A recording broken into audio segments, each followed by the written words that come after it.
Guys, for today's video, ang pag-usapan natin is legitimate bank loan naman. Let's focus now sa lending service ng mga banks. So ito, pag-uusapan natin ay ang lending service o ang personal loan ni Union Bank.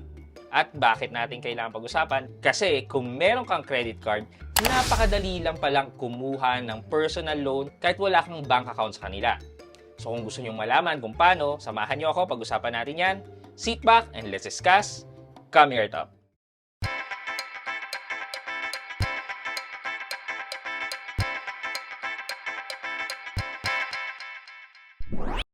Hi guys, this is Pat and you're in Pat Quintos Review TV.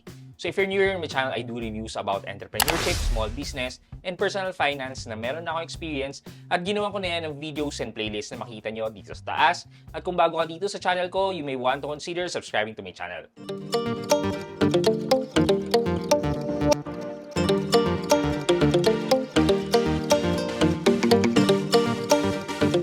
Okay guys, for today's video, yun nga ang pag-usapan natin is the personal loan ni Union Bank. So, di ba napag-usapan na natin before ang quick loan ni Union Bank, which is napakadali lang naman talaga. However, ito naman, si personal loan, medyo mas mahirap yung requirement para ma-approvean ka ng personal loan. Hindi katulad ng quick loan at ID lang, you're good to go. Ito naman, si personal loan, kung wala kang credit card, medyo mahirap kang mag-apply ng personal loan. Pero, kung ikaw ay credit card holder na at least 3 months na nasa iyo yung credit card o 3 months mo nang ginagamit yung credit card, pwede ka nang mag-apply kay Union Bank personal loan nang walang masyadong requirement. So, kaya ako ito i-discuss kasi napakadali lang. Like, na-experience ko mag-apply kay Union Bank personal loan, within 5 minutes na ipasa ko na yung application ko nang walang ibang binibigay na requirement kung hindi yung ID ko lang. Let's check first information about Union Bank personal loan. Okay, dito sa website nila, sabi dito, yan, Union Bank personal loan features. Ito daw, approval in as fast as 5 minutes. Parang hindi ko na-experience yan. Ito, sabi niya dito, high loan amount of up to 2 million without any collateral or guarantor. Well, I have to see. Kasi nga, yung application ko is still pending for their processing and approval. Flexible repayment terms of 1 to 5 years. So, I think acceptable naman to dahil napakatagal ng up to 5 years. So, pwede daw natin siyang gamitin for business expansion, home renovation, and personal growth. So, meron siyang dito, example ng calculation and yung prevailing interest rate niya. So, sabi dito, like for example, 100,000 ang hihiramin mo. In 12 months, 9,596.86. So, kung i-calculate natin yan, times 12, it would give us around 115,162.32 pesos. Meaning, ang interest expense natin dito ay yung 15,162.32. So, less natin 100,000 divided by 100,000, lalabas na ang interest rate natin per annum kay Union Bank for a 100,000 loan is 15.16%. Tapos, kung i-calculate natin ang monthly add-on interest rate niya divided by 12, lalabas lang na 1.26% ang monthly add-on interest. Try natin yung 60 months or 5 years. So, sabi dito, 3,047.56. 3,047.56 times 60 months, magiging 182,853.6 ang total repayment natin ng 100,000 loan sa loob ng 5 years. Meaning, 82.85% ang interest expense natin. So, ito yan minus 100,000, yan, 82,853 divided by 100,000, 82.85% sa loob ng 5 years. So, kung kukunin natin ang per year or annual percentage rate niya divided by 5, it would give us around 16.57%. Ito naman, nakikita natin na the shorter the payment term, the lower the interest, while the longer the payment term, medyo tumataas na yung interest. So, ang magiging monthly add-on interest nito is i-divide natin siya sa 12. Yan. Lalabas na 1.38 compared sa kanina na mas mababa. Dito pala sa personal loan ni Union Bank ay merong fixed charges. Katulad ng processing fee of around 1,750 and yung documentary stamp tax charges na it would depend sa loan amount mo. So let's now check kung paano mag-apply ng personal loan with Union Bank na may credit card. Kasi yun yung na-experience ko. So, yun yung ipapakita ko sa inyo ngayon. So, napakasimple lang naman. Punta lang kayo sa website ni Union Bank and click nyo lang yung tatlong dash and lalabas dyan yung personal. Click nyo yung personal and then click nyo yung loan and then personal loan. So, once na nandyan na kayo, click nyo lang yung personal loan para makita nyo yung apply button. Once you click the apply button, mare-redirect na kayo dito sa page na to. Okay, so ang first question nila is, do you have a credit card where you are a principal card holder? Should be a credit card holder for at least 3 months.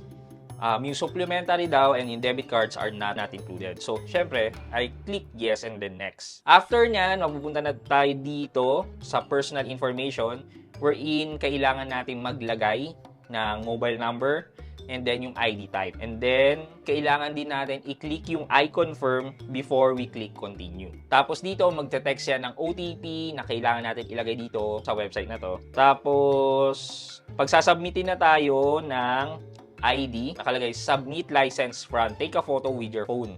Kasi ginawa ko to sa laptop, kaya sabi niya, take a photo using my phone daw. So, kung ganito yung ginawa nyo, click nyo lang yung continue on phone, tapos mag-generate ito ng QR code, and then i-scan nyo using your phone. From your phone, nandun na pipicturean nyo na yung front and back of your ID. Nung naklik ko siya, nakalagay naman connected to your mobile phone, and then pre-process ko siya, pinicturean ko. Nung natapos na siya, ito na yung lumabas. One final step, here's everything you uploaded, document daw. Magte-take na daw ng selfie. So, using my laptop camera, nag-take naman ako ng selfie. And then, kung okay ka na dito, just click upload. So, nandito na tayo sa next page wherein it summarizes yung information na nag-gather niya na dun sa ID natin. Ayan, first name, last name, suffix, yan, ID number, birth date, and then ilalagay nyo na lang yung kulang. And then, once na ilagay nyo na yan, you just need to check the 2 check boxes and click confirm and continue. On next page, nandito naman yung employment or somehow parang source of income. So, ako dahil freelancer, nilagay ko self-employed. So, pwede rin naman pala mag-apply kahit na self-employed ka. And sabi ko nga, dahil credit card holder, walang additional proof of income na hiningi sa akin. So, i-enter nyo lang lahat ng information dyan and then click confirm and continue. On the next page, meron pang hinihing additional information. So, just answer those information, yung business phone number, business email, place of birth. Sagutan nyo lang yan and then click confirm and continue. Once you click confirm and continue, nasubmit na yung application natin for Union Bank Personal Loan. So katulad dito, thank you for your application. We will update you on the status within 3 working days. Thank you. And then may binigay na application reference number. Just in case na gusto mo mag-follow up, pwede kang tumawag using that application number. So now na napakita ko na sa inyo the interest rate, features, and itong how to apply, ngayon, isipin natin, how does Union Bank Personal Loan compare sa ibang mga lending service na na-review natin? So, unang-una na sa lahat ay ang personal loan ni Union Bank, then followed by the Revi Credit and credit card. Another group is itong nasa 30 to 40+% na G-Loan, G-Gives, S-Pay, and Last Pay Later. Followed by the rest na review na natin, which is yung Bilis hanggang sa Kasyalo na may pinakamataas na per annum na interest rate. Okay, so given that information, what's our conclusion? Well, all I can say is this is a very legal transaction. When I say legal transaction, di mo sila pwedeng takbuhan na katulad ng online lending apps na hindi ka na magbabayad. Ito ay banks na medyo nakakatakot. Nakakatakot maka-receive ng mga demand letters from them. So, if you are decided and you think you can pay loans from banks, then go ahead. Apply for a personal loan with Union Bank. Kasi, all I can say is napakababa ng interest rate. Additionally, yung fixed charges ay medyo mababa naman. Hindi katulad ng quick loan na parang percentage ang processing fee. So, para sa akin, is okay na okay talaga mag-apply ng loan sa mga banks. However lang is medyo mahirap mag-apply dahil since this is a legitimate bank or financial institution, madaming requirements na hinihingi. Buti na nga lang, in lieu of other proof of income, pwede ang credit card. So malaking tulong to lalo na sa mga credit card holders na gustong mag-loan. Like katulad ko ay freelancer. So pwede pa rin naman tayo mag-apply ng loan sa mga banks na katulad ni Union Bank. Okay, for our question of the day, given yung napag-usapan natin ngayon na kailangan ng maraming requirements yan, di ba? Lalo na sa mga legit banks. Sa inyong palagay, mas mahirap bang mag-apply ng loan sa bank kung ikaw ay self-employed? At bakit? So let me know sa comment section sa baba para mapag-usapan natin yan. Kasi sa akin, feeling ko talaga parang nakaka-discriminate yan eh. Well, yun lang yung sa akin pero magandang pag-usapan natin yan. So comment nyo yan sa comment section sa baba at pag-usapan natin yan. At may chance kayong manalo ng 1,000 pesos para sa ating GCash giveaway every week. O guys, pamaskong handog ko sa inyo, instead of 500 pesos, 1,000 pesos na ang ating GCash giveaway for the month of December. At syempre, huwag nyo pa rin kalilimutang maglagay ng hashtag Road to 75k subs para sa chance nyo namang manalo para sa ating cellphone giveaway once we reach our 75k subscriber milestone. So ano pang hihintay nyo? Like and subscribe na rin dito sa aking channel. So yun lang muna po for today's video, but before I end this video, mag-shoutout muna tayo at shoutout kay at Ivy Christine Zaraga 6391. Sabi niya, thank you sir, very useful ang video. At Ivy Christine Zaraga 6391, maraming salamat po sa pag-appreciate nyo ng effort na ginagawa ko to share information sa inyong lahat. Maraming salamat po. So yun lang muna po for today's video. I hope you can like this video, leave a thumbs up, and if not, wala naman problema dyan, but continue to support me.